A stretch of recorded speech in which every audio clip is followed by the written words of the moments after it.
하나님의 말씀을 사랑하는 출근 제자 여러분을 주님의 이름으로 축복합니다.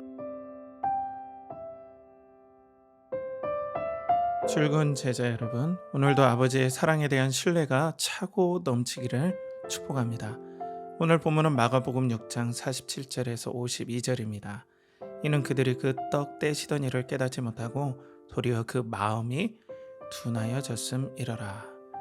오늘 본문은 어제와 동일한 본문입니다. 일터에서 크리스천으로 제대로 살기가 만만치 않죠. 성경은 좁은 길로 믿음의 여정을 표현하는데요. 찾는 이가 적고 길이 협착합니다. 쉽게 말해 인기가 없다는 말입니다. 특히 좋은 성과를 내는데 신앙 찬스가 먹히지 않는 것 같은 의심이 들 때 이 고민은 더욱더 깊어갈 수밖에 없습니다. 오늘 본문에서 제자들도 그런 난관에 빠졌습니다. 그들은 또 광풍을 만났습니다. 왜 이리 그들은 나갔다 하면 광풍을 만날까요? 명색이 만왕의 왕이신 예수님의 제자들 아니겠습니까? 교회의 기초가 되는 사도들입니다. 예수님께서 가라 명하신 길에서 광풍을 또 만납니다.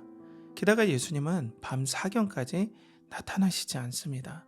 밤 사경이면 우리 시간으로 약 새벽 3시부터 6시 사이입니다. 예수님의 도움 없이 제자들은 밤새도록 힘겹게 노를 젓고 있었습니다. 우리도 제자들과 같은 동일한 경험을 하지 않나요? 주님께서 우리를 일터로 파송하셨습니다.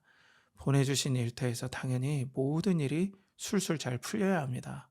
하지만 우리가 원하는 신앙 찬스가 통하지 않을 때 우리는 적잖이 당황합니다. 누구나 직장 업무에서 하나님의 실질적인 도움을 기대할 수밖에 없죠. 그런데 일반인과 다른 특별한 도움을 자주 경험하지는 못합니다. 이것은 믿음의 문제와는 별개의 일입니다. 게다가 우리는 신앙인으로서 살아야 한다는 또 하나의 책임도 있습니다. 이렇게 직장에서 경험하는 신앙의 문제를 마음에서 소화하지 못하면 영적 침체를 경험할 수 있습니다. 그럼 예수님은 직장에서 어떻게 우리를 도와주실까요? 그럼 다시 본문으로 한번 돌아가 보겠습니다. 제자들이 고군분투할 때 예수님은 어떻게 하시고 계셨나요? 기도하러 산에 가셨죠. 거기서 제자들이 힘겹게 노젓는 것을 보고 계셨습니다. 48절에 바람이 거스름으로 제자들이 힘겹게 노젓는 것을 보시고 밤 사경쯤에 바다 위로 걸어서 그들에게 오사 지나가려고 하시매. 와서 바로 바람을 잠잠케 해주시면 좋은데 왜 보고만 계실까요? 게다가 바다 위로 걸어오셔서 배에 타지 않으시고 그냥 지나가려 하셨습니다. 지금 제자들을 도와주셔도 늦은 감이 있는데 그냥 지나가려 하시다니요. 이 이해되지 않는 마음을 뒤로하고 본문을 계속 한번 보겠습니다. 51절에 제자들은 예수님을 보고 마음에 심히 놀랐다고 말합니다. 이는 그들이 그 떡 떼시던 일을 깨닫지 못하고 도리어 그 마음이 둔하여졌음이러라.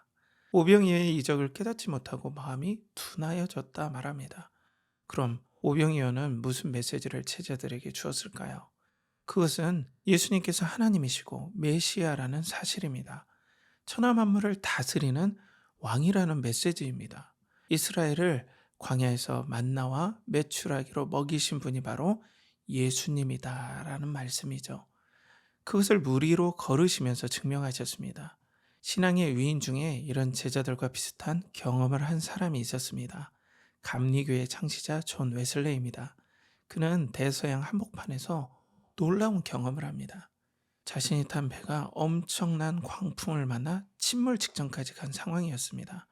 비록 선교사였던 그도 죽음 앞에서 어쩔 수가 없었습니다. 두려웠죠. 이때 다른 객실에서 찬송 소리가 희미하게 들립니다.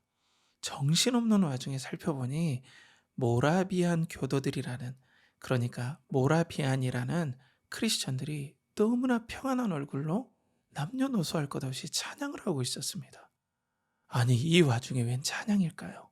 그들은 하나님의 왕되심과 폭풍우까지도 허락하신 하나님을 사랑하고 신뢰하였습니다. 혹 죽고 사는 모든 문제까지 하나님을 신뢰한 거죠. 이때 존 웨슬리에게 엄청난 충격과 신앙의 도전을 줍니다. 사실 제자들에게 신앙의 쓸모는 어떤 순간이든 그리스도를 신뢰하는 일이었습니다. 어려움이 비껴가고 일마다 잘 되는 상황이 신앙의 쓸모만은 아닙니다. 그런 신앙이라면 항상 고난 앞에 갈등하다 끝납니다. 우리 신앙 찬스는 하나님의 다스림을 신뢰하는 것입니다. 살아도 죽어도 하나님은 나를 생명처럼 사랑하신다는 신뢰입니다. 여기에 예수님께서 누리셨던 샬롬의 하늘 평강이 있습니다. 이것이 신앙 찬스입니다.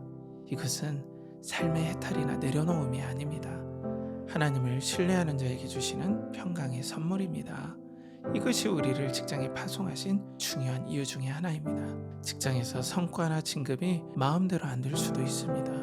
예수님은 무태서 고된 업무로 힘들어하는 나를 바라보기만 하실 수도 있습니다. 하지만 우리는 잊지 말아야 합니다. 하나님은 성령으로 우리와 함께 동행하고 계십니다. 그리스도의 십자가로 우리를 얼마나 사랑하고 소중하게 여기시는지 이미 사랑을 증명하셨습니다. 이제 우리에게 일어나는 모든 일은 사랑 없이 일어날 수가 없습니다. 이것을 신뢰하는 일이야말로 진정한 신앙 찬스입니다. 이런 신앙 찬스의 은혜를 풍성하게 누리는 출근 제자 여러분 되시길 축복합니다. 하나님 아버지, 사실 일터에서 모든 일이 형통하길 기대합니다. 도움이 필요할 때 도와주시옵소서. 하지만 어떤 일이 일어나든 그리스도와 성령님을 보내주셔서 사랑을 확증하신 하나님을 신뢰합니다. 그 은혜로 오늘도 우리를 덮어주시옵소서. 존귀하신 예수 그리스도의 이름 받들어 기도하옵나이다.